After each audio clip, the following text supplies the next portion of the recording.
doing. But as Dom Littlewood explains, even if you've never downloaded a song in your life, if you have an internet connection at your house, you could find yourself on the wrong side of the law. Dave Pomfret from Bury, Brian Pilmer from Berwickshire, and Norman Kershaw from St Albans. These people have been accused of unlawfully sharing copyrighted material online, but they are among hundreds who claim they've been wrongly accused by one law firm. Unlawful file sharing is when someone using the internet downloads or uploads a file, say like a music track or a film, and doesn't pay the rightful owner. Now, if all that sounds a bit geeky, all you need to know is that it is a very serious civil wrong with potential for damages to run into thousands of pounds. And if you've got broadband, you might find yourself being accused of this, even if you are totally innocent. Max Morris is a church elder from Aberdeen who has a passion for classical music. Like thousands of others, he was contacted by ACS Law and accused of unlawfully sharing music online. Max's sin? Uploading this track.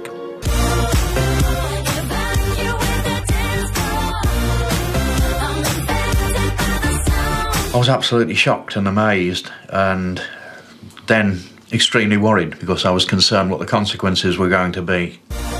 The ACS law letter said unless Max paid £295, he could face court, but he insists he's innocent. When the file sharing was supposed to have happened, Max was with his mother in Dorset, hundreds of miles from his home in Aberdeen. How can you be certain it wasn't you?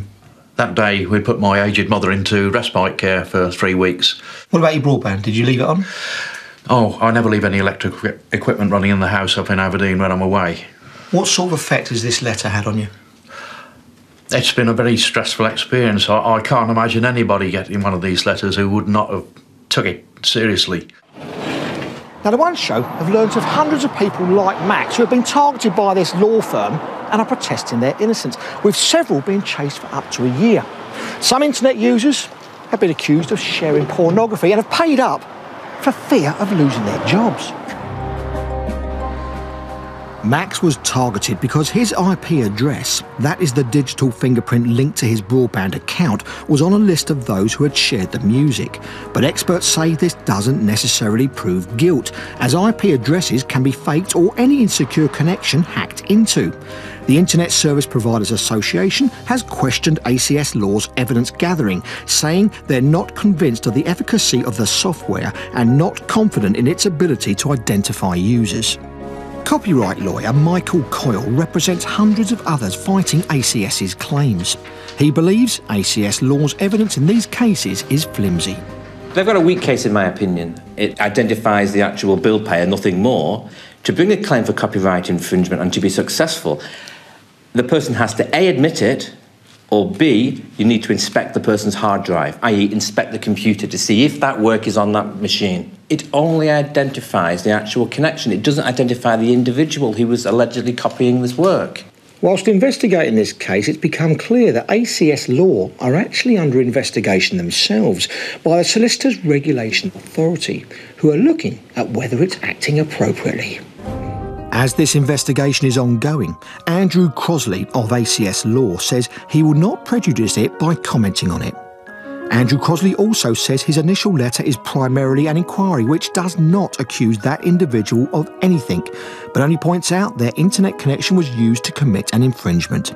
He says he acts in full compliance with the Solicitor's Code of Conduct. People who unlawfully file share should be held to account, but if you receive one of ACS Law's letters and you refute its claims, don't ignore it. Fight back, write back, denying their allegations and explaining your reasons why. But remember, you are innocent until they can prove you're guilty. Deborah Prince, the legal chief at Which, joins us now. And Deborah, Max isn't alone, is he, in getting this kind of letter? Absolutely not. I mean, tens of thousands of letters have been sent out, possibly many, many thousands, probably 100,000. I mean, we first became aware of it 2 years ago when one law firm was involved, and now there are 4 law firms that we're aware of. And he was away as well, wasn't he? This can happen to you when your computer's not even on. Absolutely, absolutely. I mean, we're constantly being told by these law firms that the rights holders that they act for are using technology which is patented, it's completely reliable, it's infallible.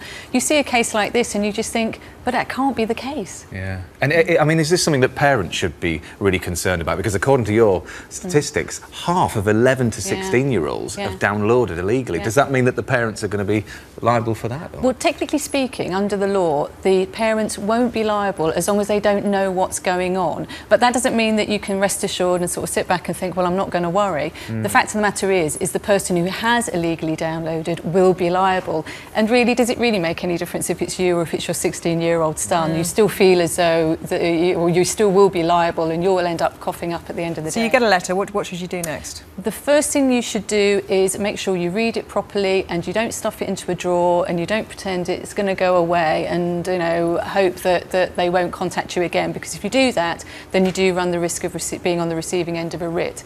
You should most definitely respond to the letter, but respond to it in your own words. You know, don't worry about legalese. You know, if you've been on holiday or if you've been at work or if you just don't even know what's happened, just set that out in your own words, but make it clear it wasn't you and you haven't done it. Thank you, Deborah. Thank you very much indeed. Now then,